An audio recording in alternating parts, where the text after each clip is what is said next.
What's up, guys, and welcome back to the Life's a Dance podcast. I am your host, Trey Culata. Thank you, as always, for pressing play and supporting this channel because I am on a mission to help each and every one of you guys figure out what you're doing here, live your most authentic lives, be your most authentic selves, and live up to your fullest potential. So, again, thank you for pressing play and spending time with me today. As most of you know, if you're new here, we are doing a theme throughout the month of April focused around spiritual spring cleaning. We've already covered things like identifying our limiting beliefs and thoughts, right? The weeds. And then we've also covered the seeds that we want to plant. So those new, more loving, more supportive ways of framing our negative thoughts and beliefs so that we can begin to rewire our brains for success and abundance and the life that we truly want to create. And today, in keeping with this theme, I'm going to talk about watering your garden, okay? Because here's the thing, guys. Ain't nothing going to grow in your garden unless you water it and nurture it and give it sunlight, okay? And what do I mean by this? You guys hate me because I sound like a damn broken record, but I'm talking about practice, practice, practice. That, my friends, is the water and the sunlight and the nourishment that you have to be giving your brand new thoughts in order to help them grow and take root in that new garden of your mind, body, and spirit.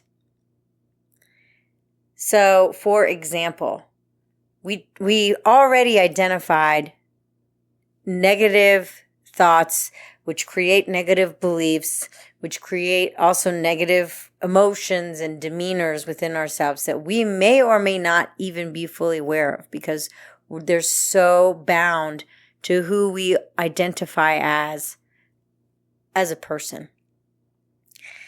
So that's step one, right? Is kind of separating ourselves from the ego, separating ourselves from the identity so that we can then look at ourselves from the outside and say, okay, how do I need to change this?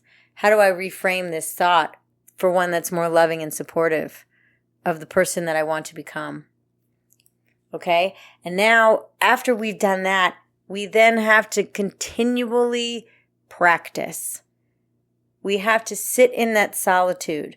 We have to reflect every single day and ask the source to clear that energy, to clear that thought, to clear that emotion from our psyche, from our being, and reorganize it into something greater. Because without recognizing when these things pop up on a daily basis and inside of your day, because a lot of times these same thoughts and feelings and emotions are going to pop up multiple times within the day.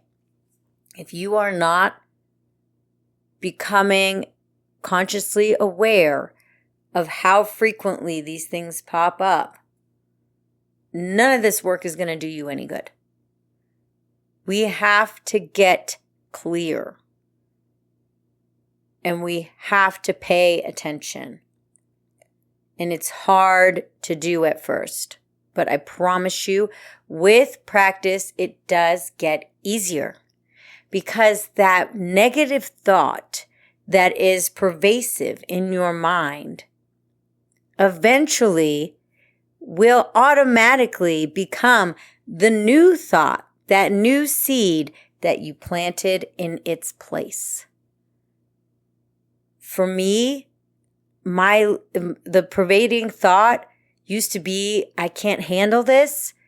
I don't have what it takes, right? And it still pops up. But at least now, when it pops up, I say to myself, What if it gets better? I've got this. I even have a bracelet on my hand right now that says, you got this.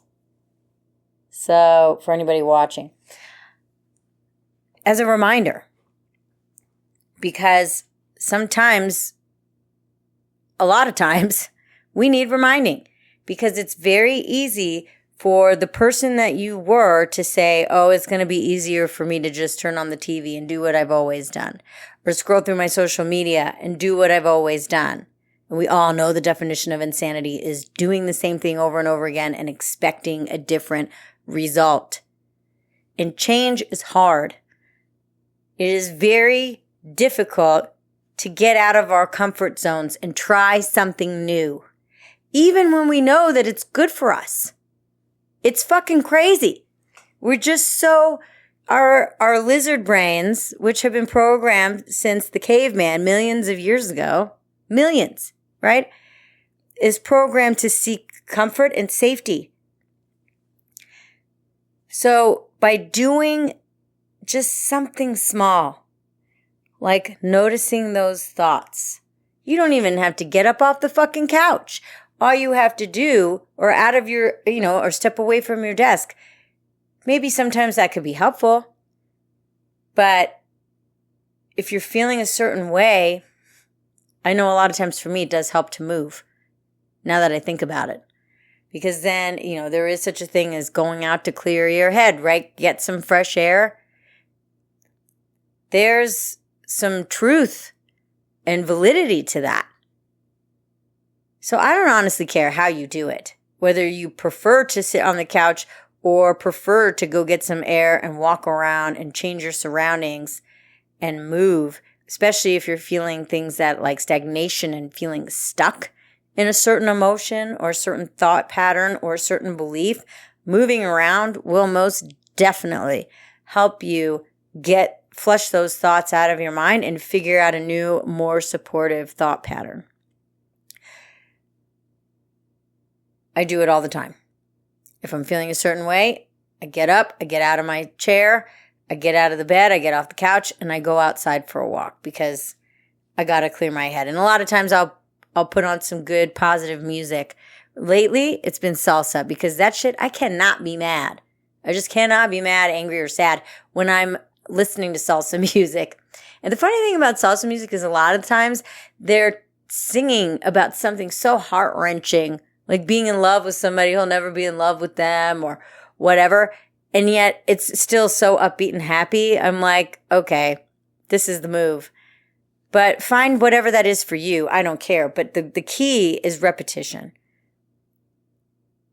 Because it's so much easier for me to say, I'm not going to sit in solitude today, which I talked about in one of my last episodes. I'm not going to sit in solitude because I'm too busy or my brain is going berserkers, or I'd rather watch the television because it's more comfortable to not have to face the old me. Like, do you really want the change or don't you? That's my question to you. Because if you really want the change, you got to do the work, and the work isn't always easy. A lot of times picking the easy route it's the easier thing to do. You're going to go back to the default self. You're going to go back to the default emotions. You're going to go back to the default thought patterns that are keeping you where you are right now.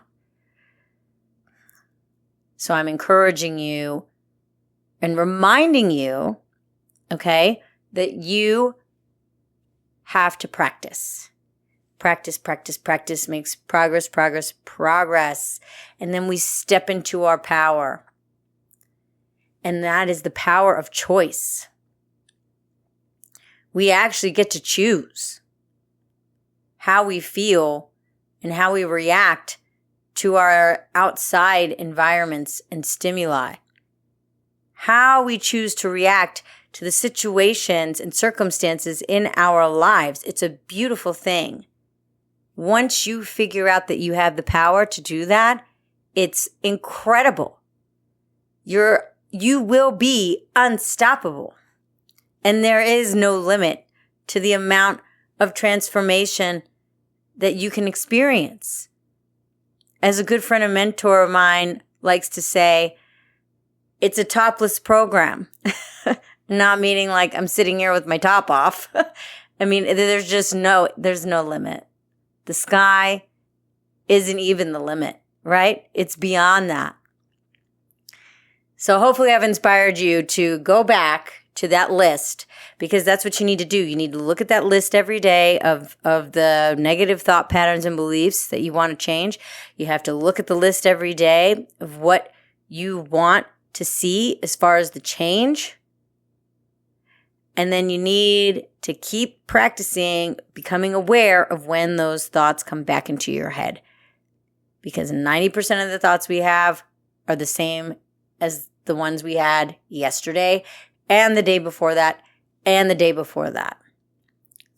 And once you've mastered that process of rewiring, even just beginning to get a sense, right? Getting comfortable with it. Then there's still another step, guys. I've got more for you. Because after that, you get to choose who you want to become and step into that person. That, I shouldn't even say person, I should say being. Then you're ready to declare who it is you want to become. And then we get to practice that. Gotta get those reps in, baby. All right, guys, I'm going to end it there. I'm done harping on you. I love you all. Until next time, let's dance.